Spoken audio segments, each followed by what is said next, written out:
All right, welcome to another episode of ICU Doc Talk. Today I'm going to get back to medicine. I think I've been having quite a few episodes where I'm not really talking about medicine, and maybe people don't really care. Or maybe you do, whatever. I'm going to talk about induction agents today. So I'm going to go back to the world of anesthesia and intensive care. I'm going to talk about induction agents. What I mean is medications that get people off to sleep. To induce, they're called induction agents because what do? They induce anesthesia. That's why we call them induction agents. I'm going to talk about them, the different drugs, when to use them, my preferences, which I don't know if my preferences really matter, but what I use for different situations. Yeah, that's it. Let's have a discussion about it. The first drug we're talking about today, obviously, is propofol. So propofol is probably the most widely used anesthetic in the world. Maybe not in the world, maybe, but definitely in the United States. It's it's called the Michael Jackson drug because it's what killed Michael Jackson, because it was used inappropriately by a cardiologist, I believed, as an outpatient. So propofol should never be used in an outpatient setting. And it was used in his home. Okay. It was a cardiologist who was using propofol to help Michael Jackson sleep, apparently. Allegedly. And that was extremely reckless, and that he was doing that. And it killed Michael Jackson because it was not used appropriately. And that guy, the cardiologist, went to prison, as he should, because that was a crime that he committed.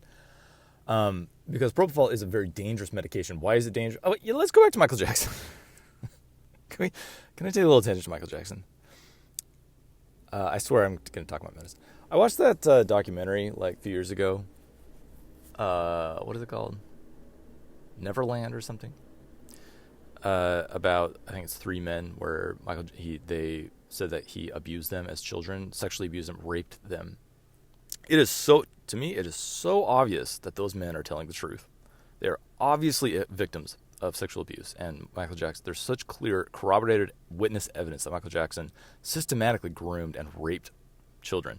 He was a disgusting man. I cannot stand to listen to a single song of his. And culture at large does not care because they want to celebrate his music. Nobody cares. Have you noticed that? Nobody cares. He absolutely raped children. Anyway, let's move on.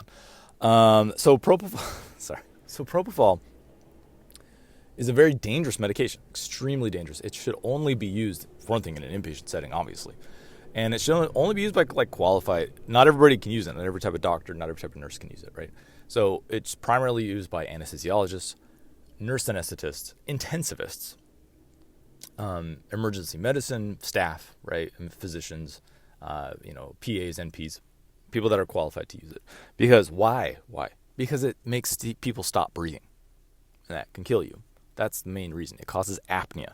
Very profound apnea. That's what apnea is, right? You stop breathing when you're apneic.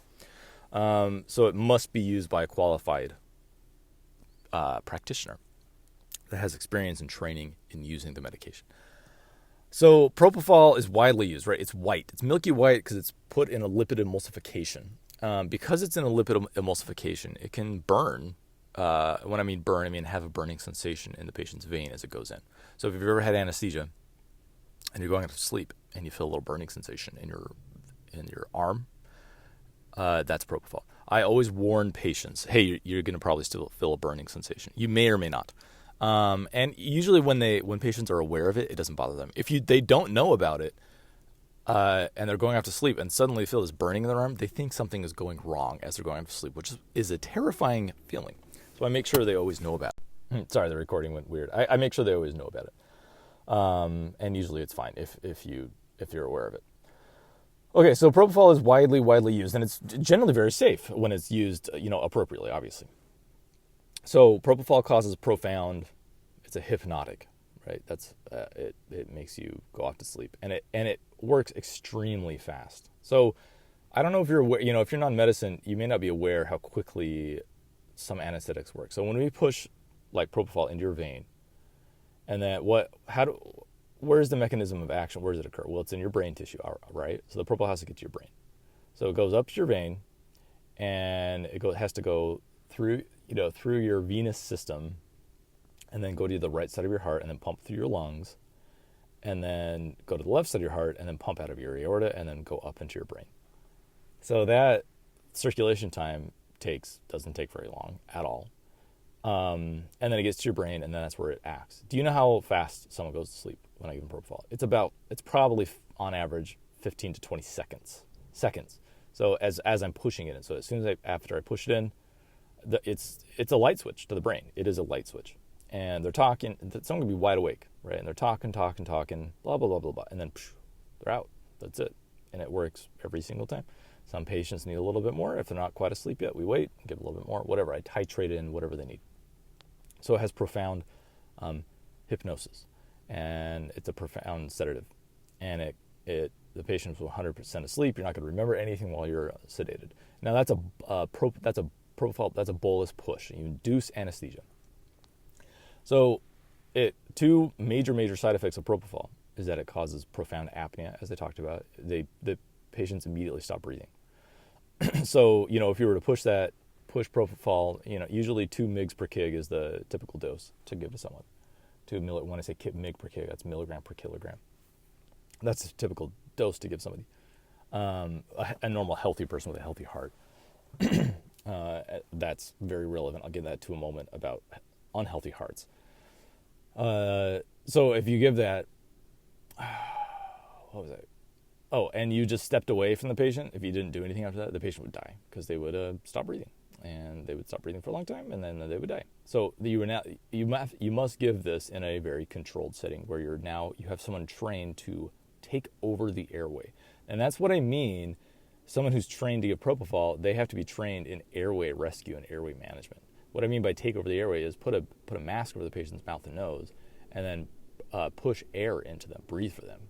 Switch over to positive pressure ventilation and breathe for them, which is a very, very important skill that someone must be trained to be able to deliver.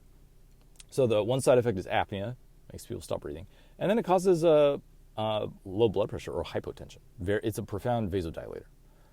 In basically everybody you give it to. Not everybody's blood pressure drops when you give propofol, but the vast majority of people, their blood pressure will drop. And that's expected. Now, if you're healthy, if you're just a healthy person, you can tolerate a little transient drop in your blood pressure. That's not a big deal. Now, if you're unhealthy, meaning you have end organ damage, or you have an unhealthy heart that doesn't pump very well, you may not tolerate that drop in blood pressure. And that is one of the main reasons why propofol may not be the right induction agent for you. And that's why I'm even having this discussion is talking about the right choice, the right induction agent for the right patient. It's a question I get all the time when I have medical students, or I have interns. I have emergency medicine residents or interns, or anesthesia interns, or anesthesia residents, whatever, or pulmonary critical care fellows. Is what induction agents would you like to use? It's a very, very, very common question, and it's an extremely important question because if you choose the wrong induction agent, you can kill a patient on induction. I mean, backing up the discussion a little bit, induction is dangerous. It's usually safe, it's fine, right? But it's not a benign thing to induce someone with anesthesia. Certainly not. It usually is benign, right? But it creates a dangerous state in a otherwise compromised patient. It may be dangerous for them. So let's say you have a patient who comes to the emergency department, and they're breathing at 40 times a minute, and they're satting okay, but they're clearly not doing well. Their pulse ox is okay, and you scan them, and they have a massive PE, like a pulmonary embolism. So they have a huge clot overlaying their pulmonary arteries, and they're not doing well. And their blood pressure is maybe it's okay, but maybe it's not. Their lactate is high, and you're you got to intubate this person. So that means you have to induce anesthesia. If you're going to intubate someone, you have to knock them out. You can't obviously. I know it goes without saying, but not everybody understands that's not medicine. You have to make someone go to sleep, and you have to paralyze their bodies to put a tube through their vocal cords.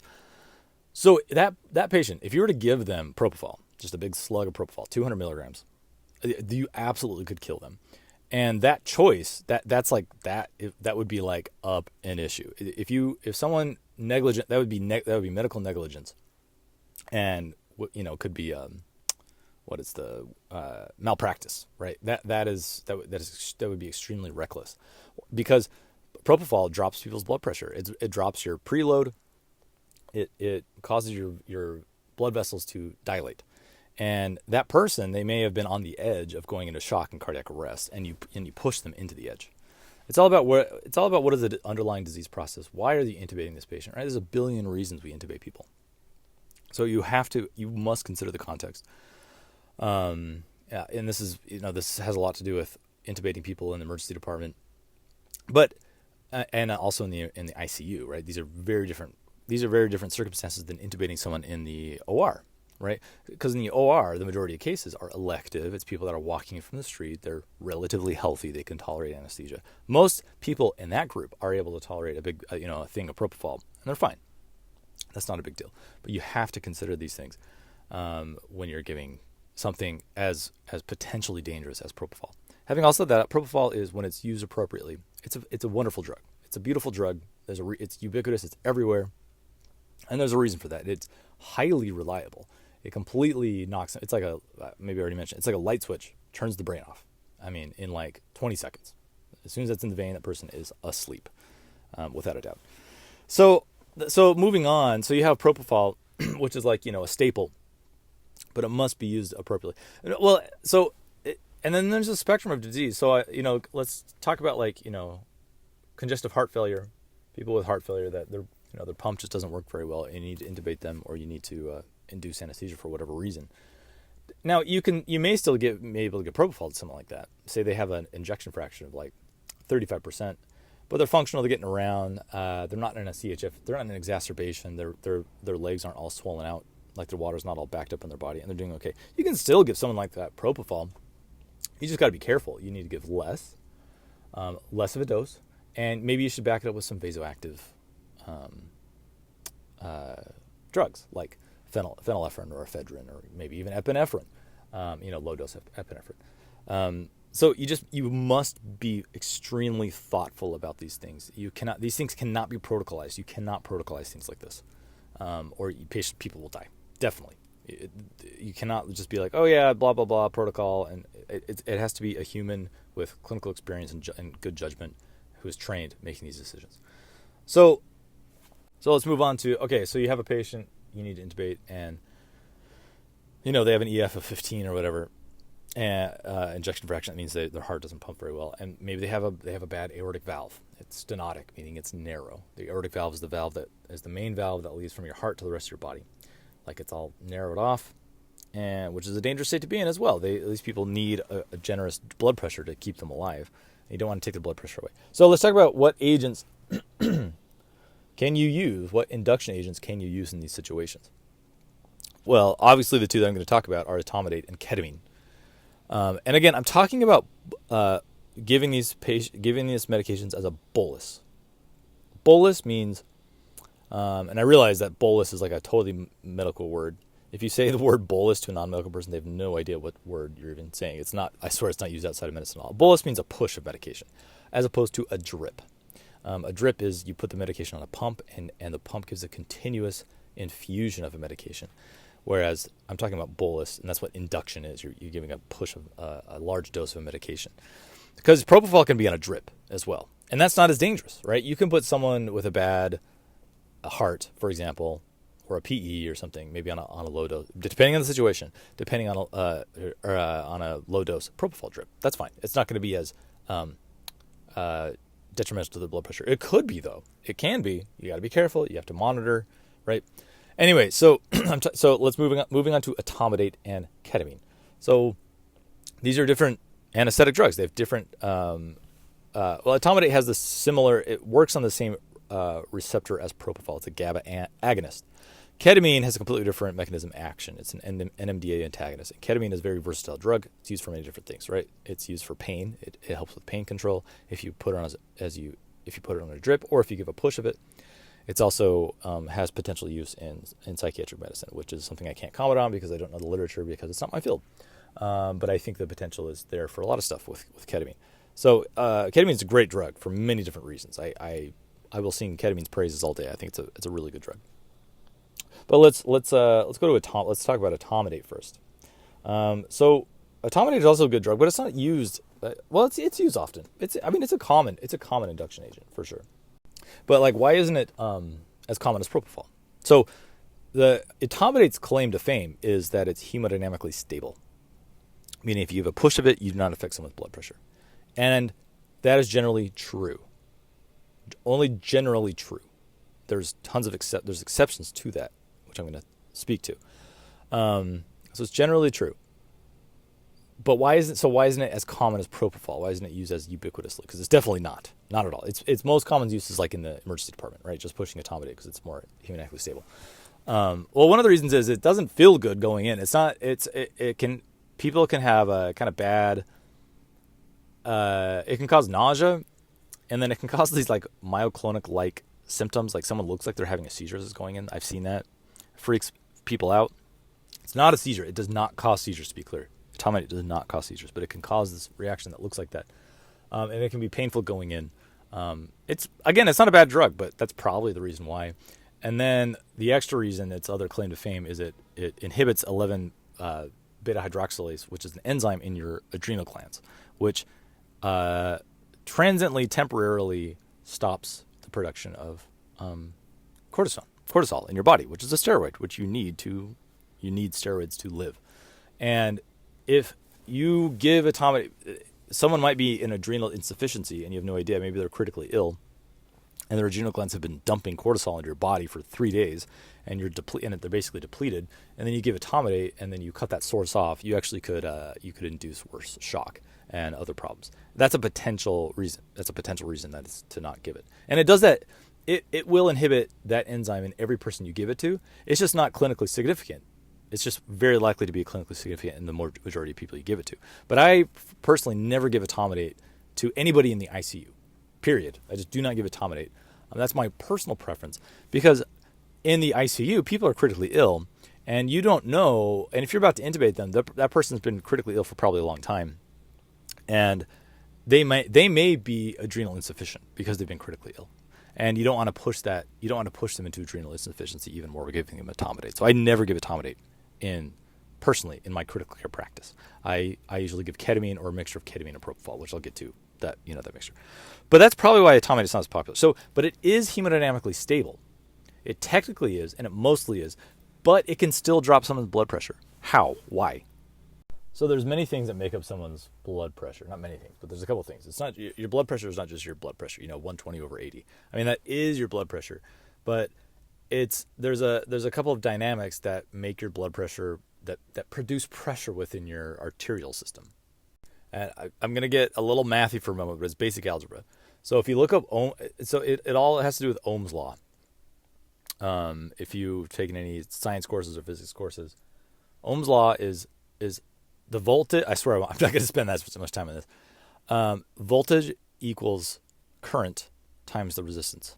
Okay, voltage equals current times the resistance, or V equals IR. And now, if you there's a direct corollary. If you take that Ohm's law and you can apply it to the arterial system or the entire vascular system of someone's circulatory system, and voltage equals the map. Voltage is a gradient. That's what voltage is. So if you take the corollary of that, it's map minus the CVP, okay, which you can mostly ignore the CVP because it's someone's CVP, which is central venous pressure, is like 10, 12, something 8, whatever. So it's map. That's what replaces the V, and then remember Ohm's law is V equals IR. Voltage equals current times resistance. I is the current. That's the cardiac output. And then resistance is the systemic vascular resistance of your entire vasculature system. So Ohm's law in the human body is basically map equals cardiac output times SVR. And what is cardiac output? We know that's stroke volume times the heart rate. So my point of saying all this is there's a lot of things that actually create your map, your mean arterial pressure, which is your blood pressure, which is the mean arterial pressure, which is also comprised of your systolic and diastolic pressure. Anyway, don't get too bogged down in that if you're not following along. That's fine. Here's my point. There's many things that make someone have a normal blood pressure. It doesn't mean someone's healthy. It doesn't mean they're in a good state. They can be in compensated shock. So that is one of my main points here.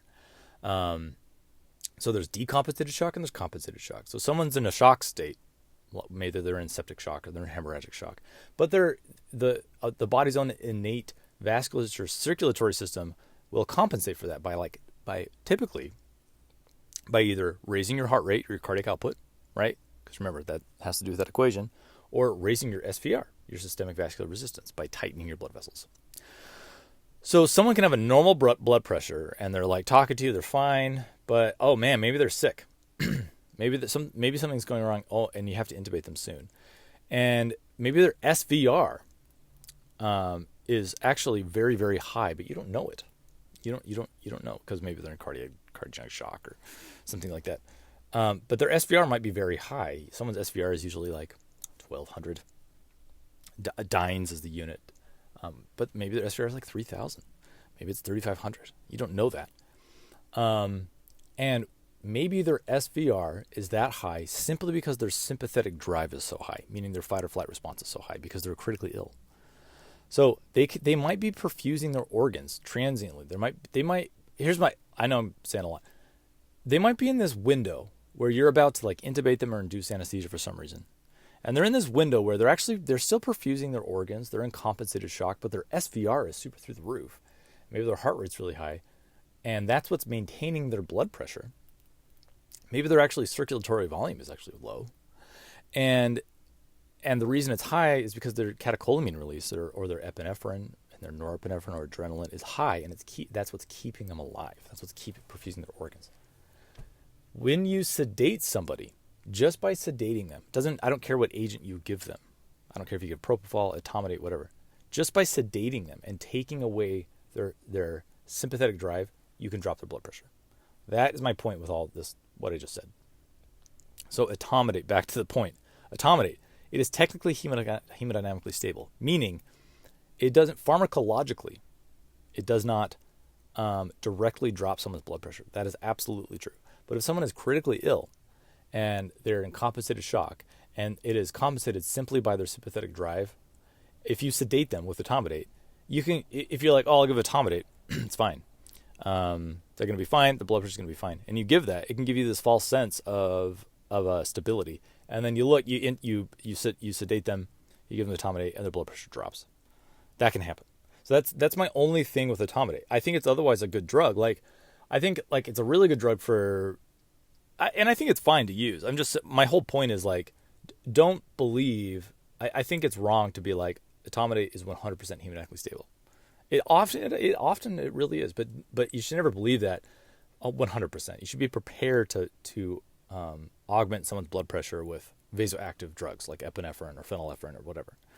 I think it's a great drug for cardiac ICU. Although cardiac anesthesia. I'm not a cardiac anesthesiologist, just FYI. But if someone has a bad, but I do anesthesia on people with bad hearts all the time and valvular disease.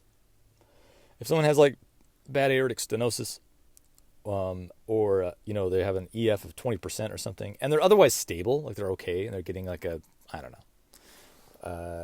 getting an ENT surgery or something. I think, and they're coming off the street, meaning they walked in, they're feeling good, they're not in shock or anything like that. Giving that person etomidate is good. I would give that person etomidate, or I would give them a combination of ketamine or propofol. So that's what I have to say about etomidate. Let's move on to ketamine. How does this relate? So I already talked about it a little bit. Ketamine is a NMD antagonist. It's a great analgesic, meaning it helps with pain control, and it's a hypnotic and a sedative. So, and it's quite hemodynamically stable, and unlike propofol and etomidate, it does not cause profound apnea when you give it. Now, if you give a huge induction dose, they definitely can go apneic. But if you're giving small doses, it doesn't have those respiratory depressive effects like opiates and benzos and propofol. So it has a lot of advantages. It has because of that reason, and it's quite hemodynamically stable. It does not directly drop someone's blood pressure. So it's a good alternative. I think it's a great alternative to give to somebody. It's an extremely versatile drug in anesthesia and critical care world. It's very versatile. You can use it for a lot of different things. You can put someone on a drip because they're on chronic pain meds at home, like OxyContin for chronic pain, whatever. Should they be on those drugs? I don't know, but somebody put them on them. I'm not saying they should. Maybe they should. Maybe they shouldn't. Whatever. And then they come and they get a painful cardiac surgery, and now they're in tons of pain because they are tolerant to opiates. And so you start them on a ketamine drip. That can be very effective. Not always, right? Not always. But so anyway, it's a nice hemodynamically stable medication to give as a bolus to someone to induce anesthesia. It has dissociative effects. So it's a very unique patient experience. They feel like they're dissociating from their body as they're drifting off to sleep. That can be very alarming to people, but sometimes not. Here's a story. So I think ketamine is really good for awake fiber optics. I like it for that. You can use a lot of things for awake fiber optic inductions. But one time I was bolusing ketamine to somebody with we needed an awake fiber optic on them. Meaning, an awake fiber optic means you keep someone awake. You don't put them asleep for a breathing tube for various reasons. I should probably do a whole episode on awake fiber optics. And you keep them awake, you numb up their airway, and while they're awake and while they're spontaneously breathing on their own, you put in a breathing tube with a fiber optic camera. But you can still give people sedation, so they're not, super awake. And you can bolus people with ketamine. Some people use remifentanil infusions, which is a nice thing to do. But you generally don't use something like propofol or midazolam, things that cause, or fentanyl, opiates, things that cause respiratory depression. Anyway, my story is, I was bolusing little bits of ketamine, probably like 10, 20 milligrams at a time for this man, trying to get him a little more comfortable before we put in a breathing tube while he was awake. And I put it in, I was giving him, and it started to have effect. And he just smiled. He looks at me and he just smiles. And I'm like, "You doing okay?" He's like, "Yeah, we're on Mars." I just started laughing so much. And he was really happy with that fact that he was on Mars and we were all on Mars. And he was having a good time. Not every patient has that effect with ketamine. So ketamine has, I would say, generally people are okay with the effects, how ketamine makes you feel. Lots of people really, really hate it, and they never want it ever again. They never want you to utter the word ketamine to them ever again. So it has various effects on people. When you're giving it as a big bolus, I don't think those effects are as profound because it quickly is sedating them and sending off to sleep. One of the things I do if I'm going to send someone off to sleep with ketamine is I will prime it with I'll give them a little bit of propofol first.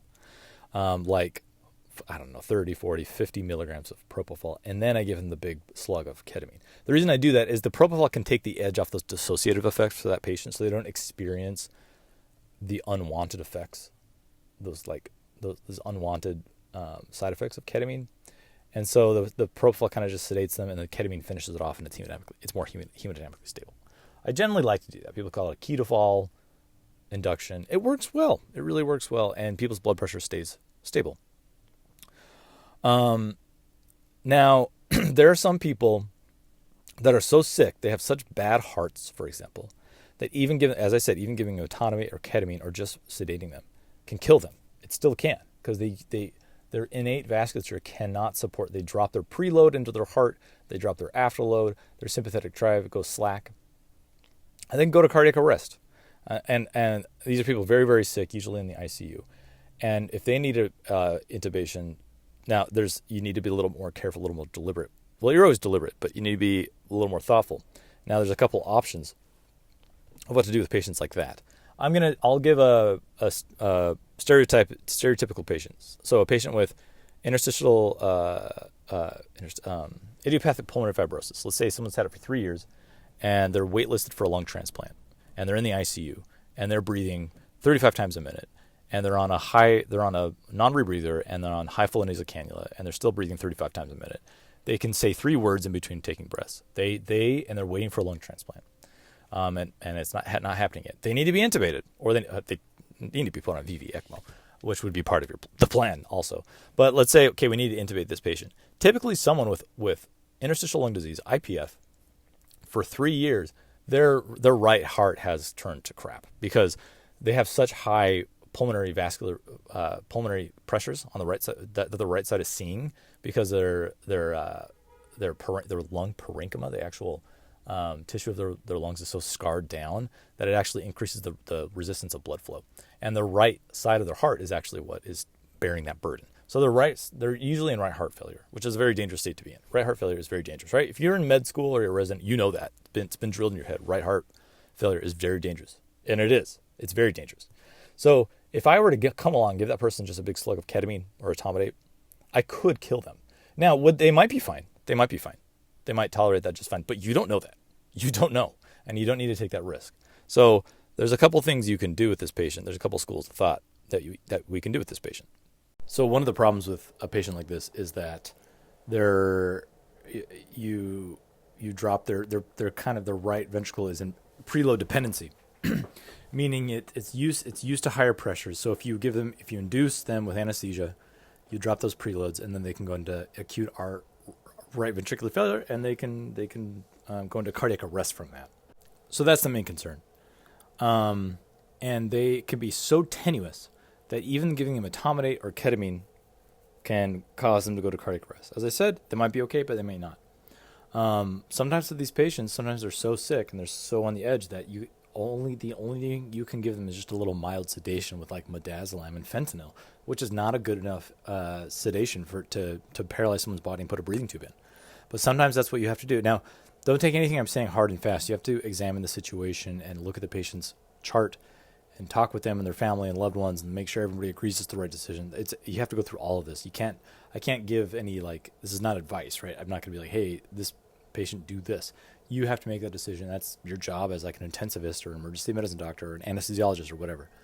That's part of the responsibility that you bear making these decisions on an individual basis.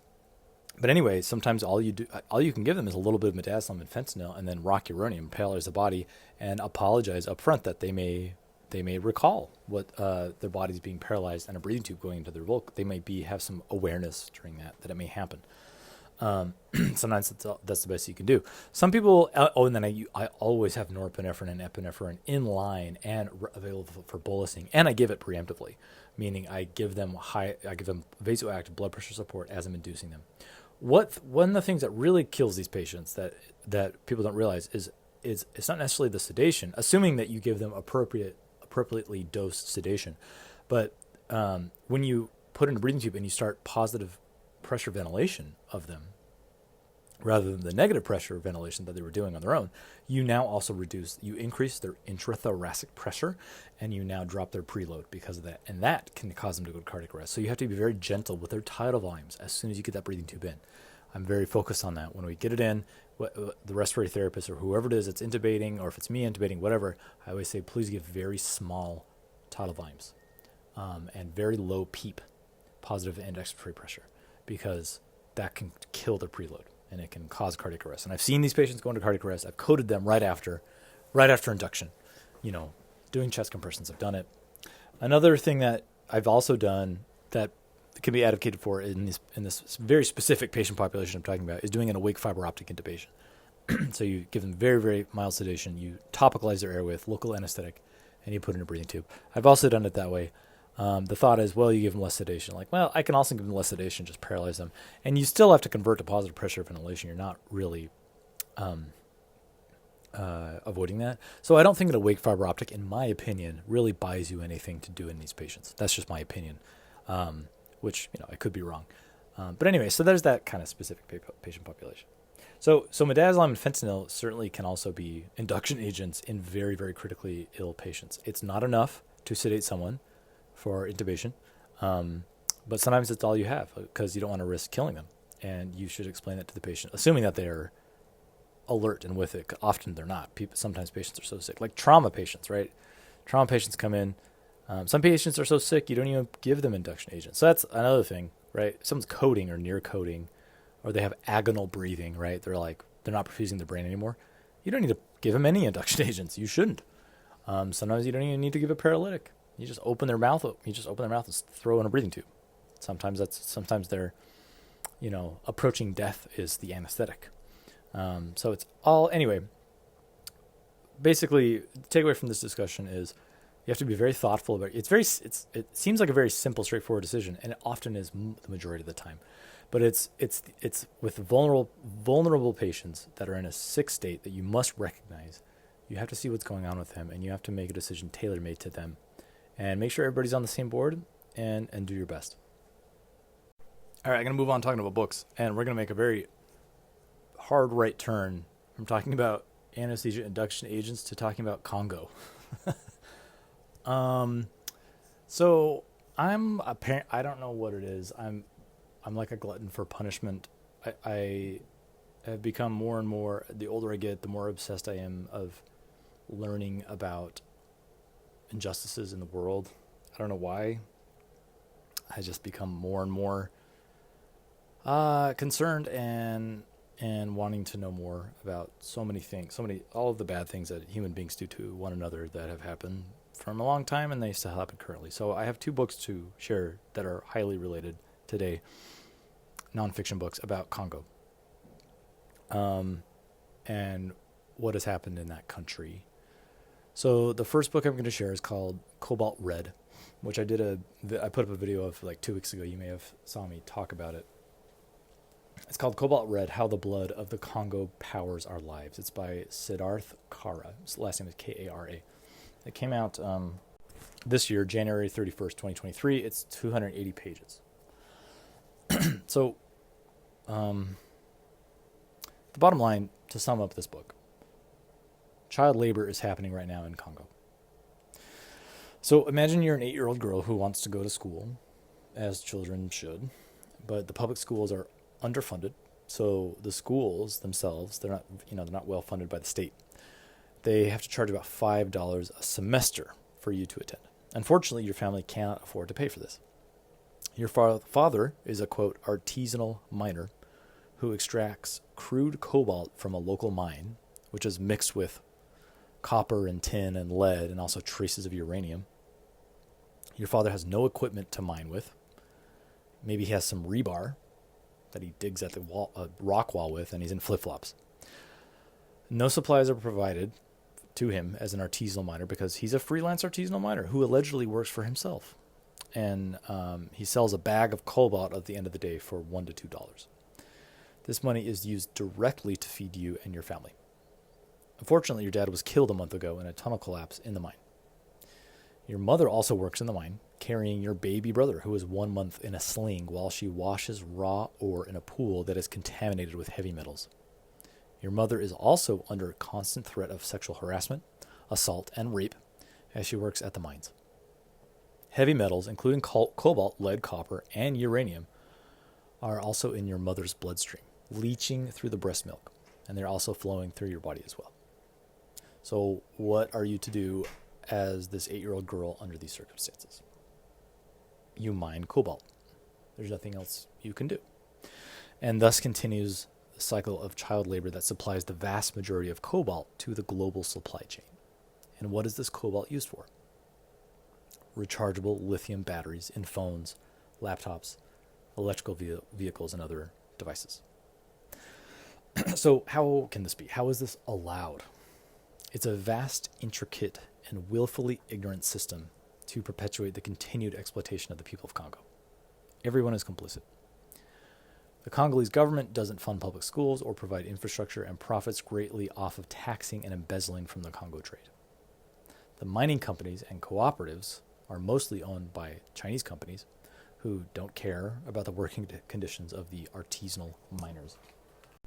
These supply chains themselves of cobalt are all mixed together from industrial child labor free mines and artisanal mines. So the entire industry uses child labor because it's all mixed together.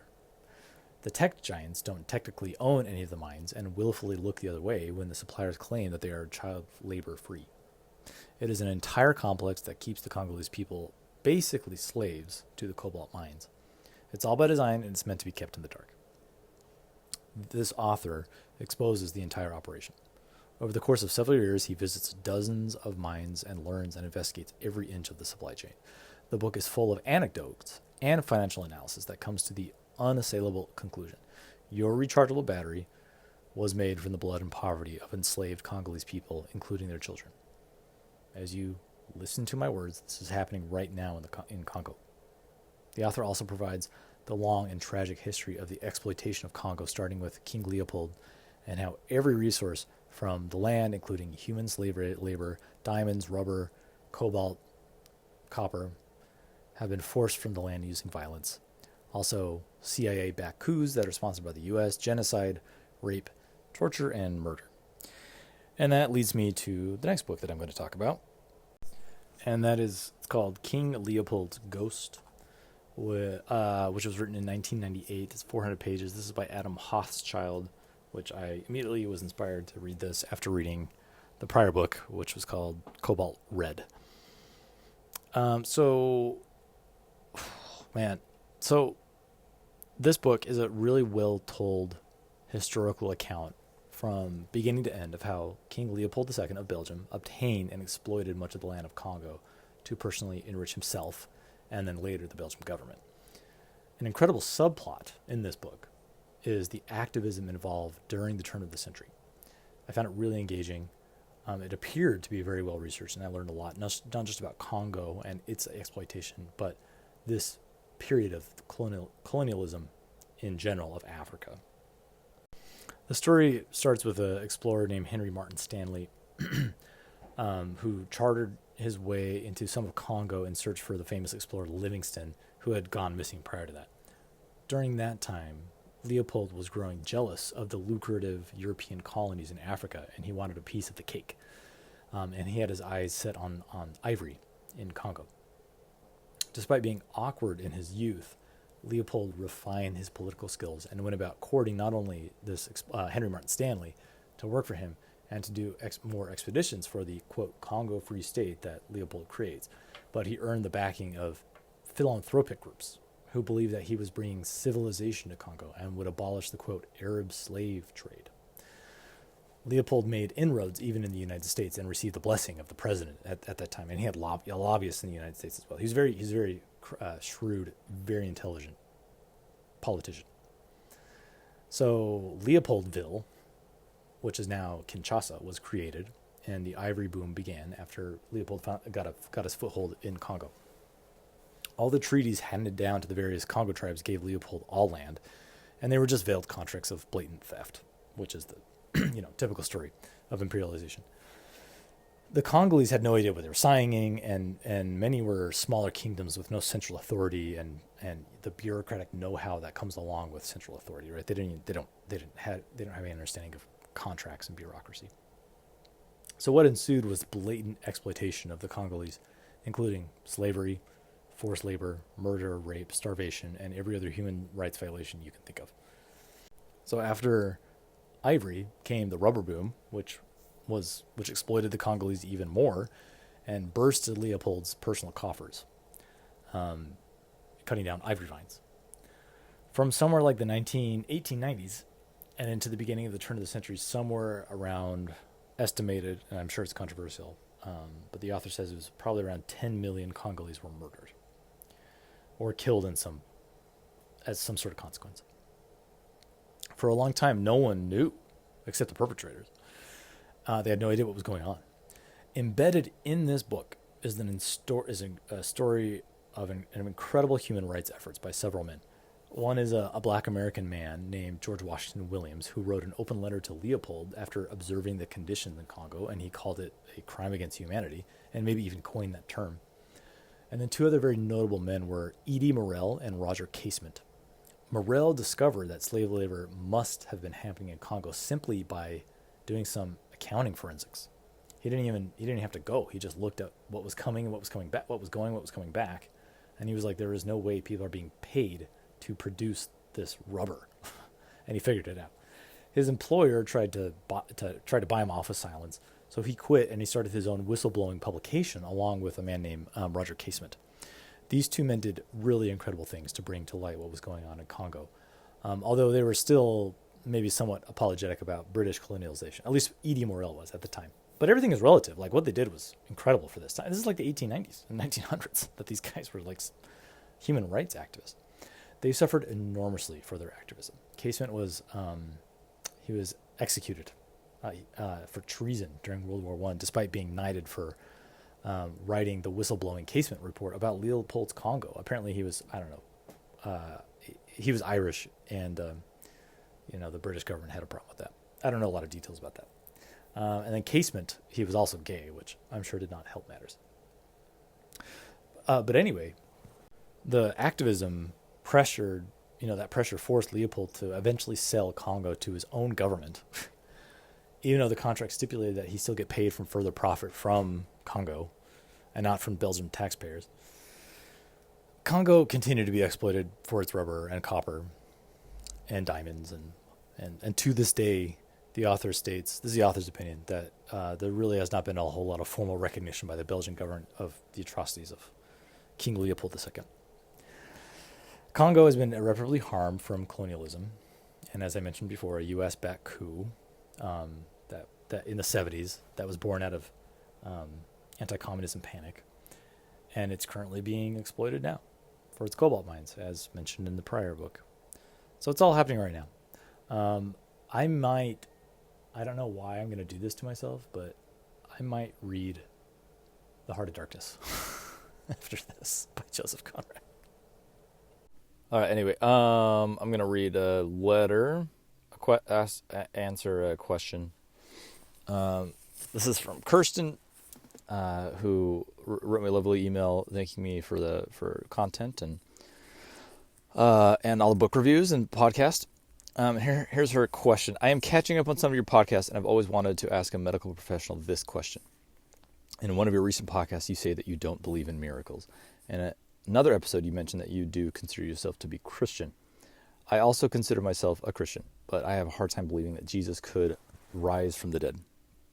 Do you think that this is just a myth, or do you think maybe he did not really die and was just badly wounded? Or do you just accept this through your faith? I'm curious as to your thoughts on this. So I think there's like a long answer and a short answer. It's a great question. There's a long answer and a short answer. I think I'll start with the long answer.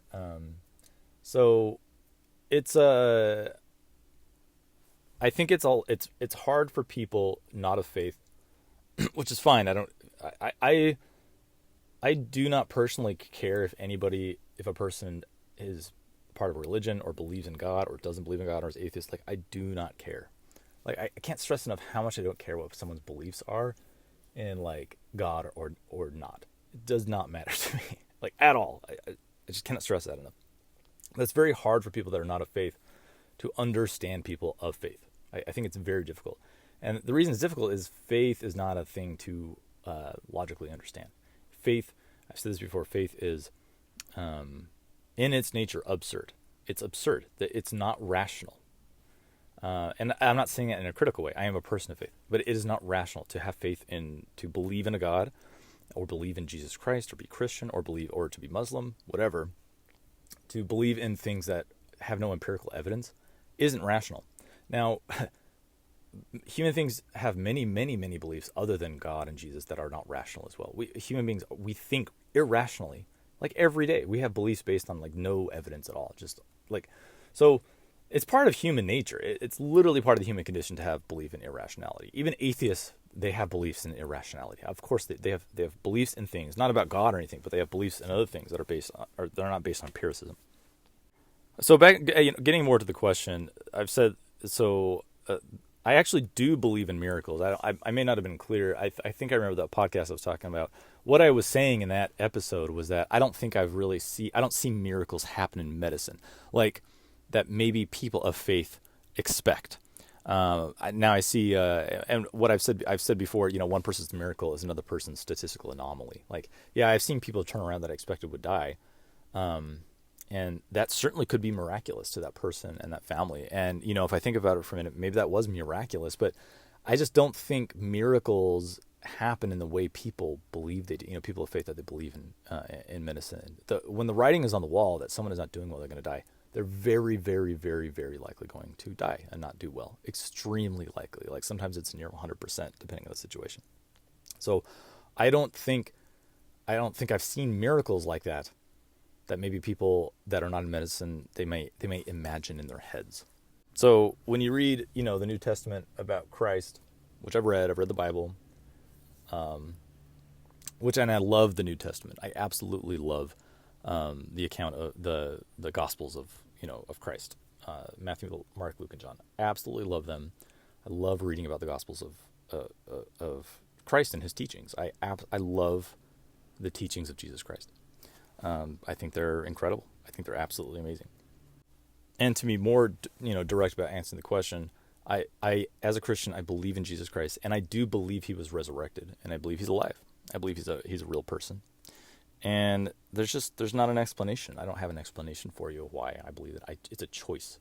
I choose to believe it, and I'm happy with that choice, and it does good for me. People that maybe grew up having that belief forced on them, maybe it becomes a toxic thing to them. And to be honest, when Easter comes around and people are like, "Oh, Zombie Day" and stuff, as a Christian, I'm offended by that. I am. It's like, well, calling Christ a Zombie Day, and I get it, right? I try to be as rational and as rational as possible, but I'm not a rational person all the time, right? My faith is not rational, but I'm offended by that, which, who cares about the offense of someone who's Christian? It doesn't matter. Really, it doesn't matter. But I do believe in it. And it works for me. It works for my family, and yeah, I don't know. And and so with that belief, I believe God can perform miracles at any time. Sure, I think he or she can perform miracles at any time, but I don't think they happen. I think, oh man, it's such a big topic. I can delve a little deeper in here. So I think a lot of people conflate faith with lore and mythology, right? And this is the problem with religion and faith. Like religion and faith are intertwined, obviously. Like someone usually, not always, but usually develops their faith within the constructs of a religion. And what happens is, I think some people start to have their faith starts to become based on their imagination, because they imagine things. Like you read these Christian fables, right? A lot of stuff from the Bible are fables, right? The Adam and Eve, like Garden of Eden and God. Maybe there was an Adam and Eve, maybe they existed, whatever. And I can talk a lot more about what my personal beliefs are. I believe in evolution, by the way. Oh, geez, I'm going down a rabbit hole here. Believe. I don't believe in evolution. I accept evolution in theory. It's obvious that evolution is at play. It's obvious, right? I don't think, oh man, there's so much. This is a rich topic. I mean, I could do a whole episode. I don't think there needs to be. I don't think there's as much conflict between faith and science as people like to believe that narrative. Like they're not diametrically opposed things. I definitely do not think they're diametrically opposed things. I think Adam and Eve could have existed as actually people. Now, I don't think the events of the account of in Genesis is like 100% accurate, but they actually could have existed, and the theory of evolution is also true at the same time, because Adam and Eve could have been. Not saying that they're the first human beings. I do not believe that. I don't believe they're the first human beings. Man, this is all just if you really care about my wild thoughts here, if Adam and Eve were real people, there was a bunch of other people at the time. Human beings were created by evolutionary process, right? There weren't just two people planted on the planet and everybody came from them. That's not how it works, in my opinion. Anyway, my point is, I think people's faith gets enmeshed with their imagination. They imagine things because of their fables and myths and lores that are taught as children. And then they start to believe that those fables start to become what their faith is based on. And I think that's a very shaky, rocky foundation for faith. Because say someone believes in, I don't know, the Noah and the Ark, Noah, right? Now, Noah may have existed. He may have been a real person. I have no idea. I'm not a biblical, historian at all. I don't know. I know very little about the Bible, even though I've read it and studied it. But you should follow Dan McClain if you don't know him. That guy is amazing. On TikTok, he does tons of stuff. But what was I getting to? So let's say you believe in Noah and the Ark, and the whole world was washed in water, and he fit all the animals on there, right? So you're taught this at age 8 or whatever. I don't know. And then you get to 16 or 17, and you're like, wait a minute, that doesn't really work. But then, so you have cognitive dissonance, right? So every person of faith has cognitive dissonance, which is you have this faith narrative in your brain, and then reality crashes into it, and you're like, oh, right, that's cognitive dissonance. And every person of faith must experience that. And many people of faith don't survive that cognitive dissonance, and they abandon their faith. And I don't blame them for doing that. I don't think there's anything wrong with doing that. So, what am I saying? So, you're 16 or 17, you start thinking about these things, you're like, wait a minute, there's no freaking way some guy built an ark and it has all the animal, and that's all the animals. Obviously, that's not the full story, right? That's not what happened. So, if your faith is built on stories, on lore and stuff like that, as soon as you apply any critical thing to that, your faith will shatter, and your faith is done, and you're done, right? And then furthermore, if your faith is built on your religion, whether you're Catholic or Protestant, and again, this applies to non-Christian faiths. If your faith is built on the institution itself, that is comprised of human beings, basically a bureaucracy of human beings, right? A religion is a bureaucracy. So if your faith is built on that, and that's the foundation of your faith, well, human beings screw up all the time. And furthermore, people that get in power, like in a religion, often will abuse that power, just like in any other position of power. And so maybe your pastor or whoever does something wrong, does something bad, and that shatters your faith because your faith was built on that. Your faith was built on the wrong thing. Your faith should not be built. My point is, there's a really good the 4 Stages of Faith, I think, by a psychologist named Fowler, I think, which is really good. It's a nice model about the development of someone's faith. And let's just take a moment. Let's talk about these stages of faith. I think this may be useful for some people of faith, and even if you're not of faith, and you used to be a person of faith. If you're not familiar with these stages, I'm going to go over them here. Let's just talk about it. So the first stage is, and these stages usually progress with someone as they go through life. So stage 1 is called the intuitive projective faith. It's basically like the very fairy tale preschool age children, like that faith is just a fable basically, and you don't really have a whole lot of understanding more than like a young child. And I'm reading from some random website about Fowler's stages of faith. It's called Unitarian Universalist Association. And they say in this stage, faith is not a thought out set of ideas, but instead a set of impressions that are largely gained from their parents. So we all know what kind of faith that is. Stage 2 is called mythic literal faith, and that's generally ages like 6 to 12. Again, these are just rough. So children at this age are able to start to work out the difference between verified facts and things that might be more fantasy or speculation. At this age, children's sources of religious authority start to expand past their parents and trusted adults to others in their community, like teachers and friends. Like the previous stages, faith is something to be experienced. At this stage, it is because children think in concrete and literal ways, so it's very literal, right? That explains this mythical literal faith. That's why it's called that, stage 2, mythical literal faith. So the next stage is synthetic conventional faith. This website says it generally starts out about age 13, goes on until around 18. And then it says, and I agree with this, however, some people stay at this stage of faith for their entire life. So what this is characterized by, people at this stage, they are able to think abstractly. That's why it's different from the other ones. What were once like simple stories and rituals can be seen as more of a cohesive narrative and an entire set of values and morals. So basically someone sets up an entire moral system and they have it ingrained with abstract thinking, and they have a narrative for their life and their faith, and then that's what they live by. I think the stage of faith is like it's a stage of ownership. People they own their faith, meaning it has graduated past just their parents and their community, and they own it, they subscribe to it, and they're very self-aware of their faith. But the faith that they have is still the faith that they've grown up in. It's the same exact dogma or religious authority or whatever. So from my experience, this stage, this conventional faith, is extremely rigid, and I honestly think, and I'm just basing this on anecdote, this is what most people stay in that are faithful. They stay in this their entire lives.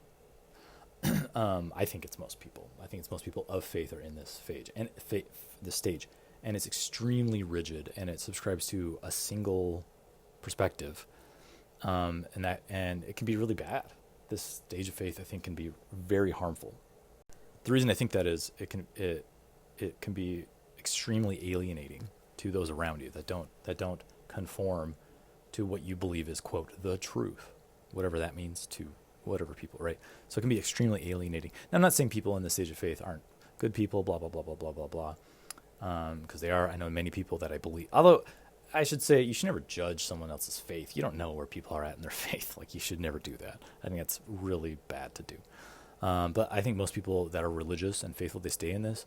And whenever they bump up that cognitive dissonance, like, oh, wait, this doesn't really work out, they just ignore it, or they rationalize it, or whatever it is.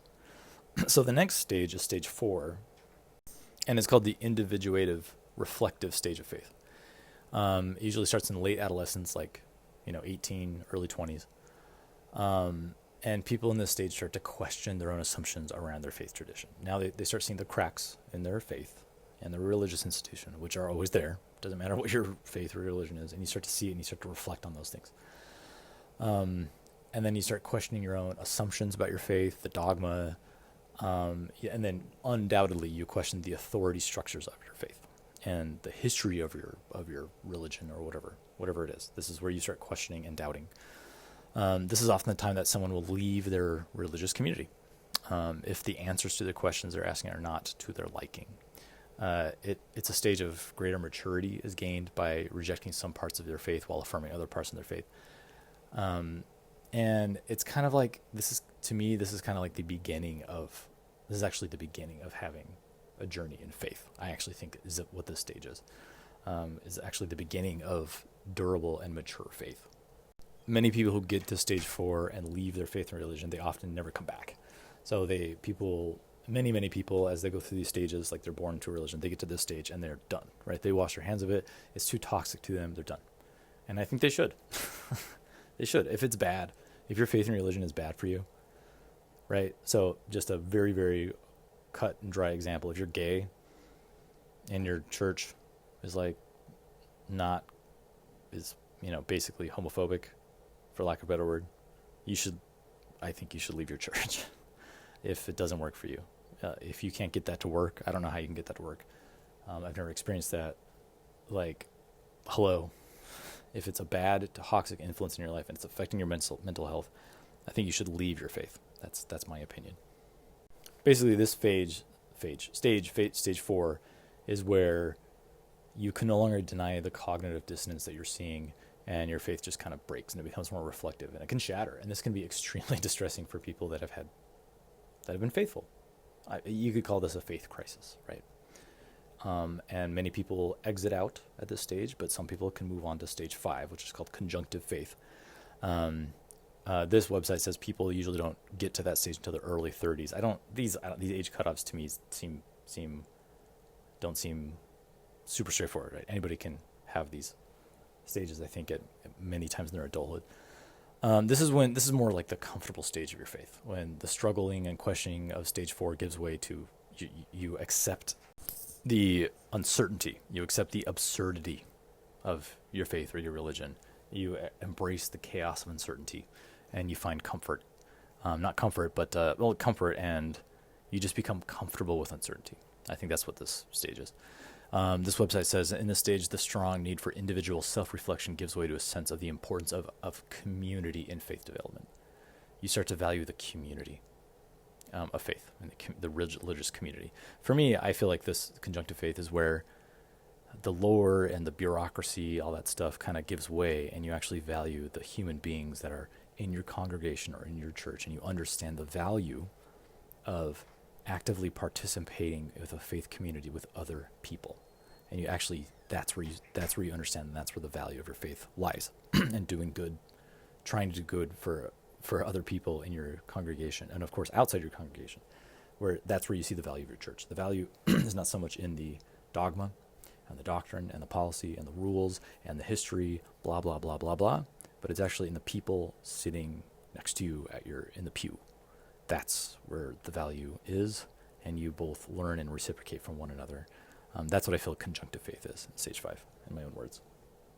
And then the last one is stage 6. It's called universalizing faith, which apparently is rare for a person to reach this. James Fowler, who developed this model, he describes it as a special grace, someone who reaches this stage, a special grace that makes them seem more lucid, more simple, and yet somehow more fully human than the rest of us. People at this stage can become important religious teachers because they have ability to relate to anyone at any stage and from any faith. They are able to relate without condescension, but at the same time able to challenge the assumptions that those of other stages might have. People at this stage cherish life, but also do not hold on to life too tightly. They put their faith in action, challenging the status quo and working to create justice in the world. Beautiful, right? Beautiful. So that's stage 6, which I don't think many people get there. Anyway, I hope that discussion was helpful for some people, even if you're not a person of faith. I think you may have found it interesting. For me, I think keeping faith simple is the best way to go about it. If you trying to apply critical thinking to faith is a doomed failure. Trying to use logic to understand faith is doomed from the onset. Shouldn't even try to do it. And I think faith is about embracing the absurdity of faith, embracing the irrationality, embracing the chaos, understanding that you cannot know all things, and whatever. It's all, if your faith isn't about having a positive impact in a real way on other people, then I don't know what your faith is doing for you. I think if your faith if it's only an internal thing, and it's not outward, it's not going outward to other people and helping other people in a durable way, I don't think there's much use to your faith. Anyway, I'll wrap it up. Thank you for that question. Thanks for listening. If you enjoy the podcast, please leave a review and share it with somebody. I don't make any money off of this. It's a public service. I also enjoy doing it and enjoy talking and getting emails from great people and engaging in a community of like-minded people. Email me at icudoctorecmo@gmail.com. You can follow me on TikTok. My handle is icudoctor. You can follow me on Instagram, which is icudoctortiktok. Yeah. Thanks for joining me.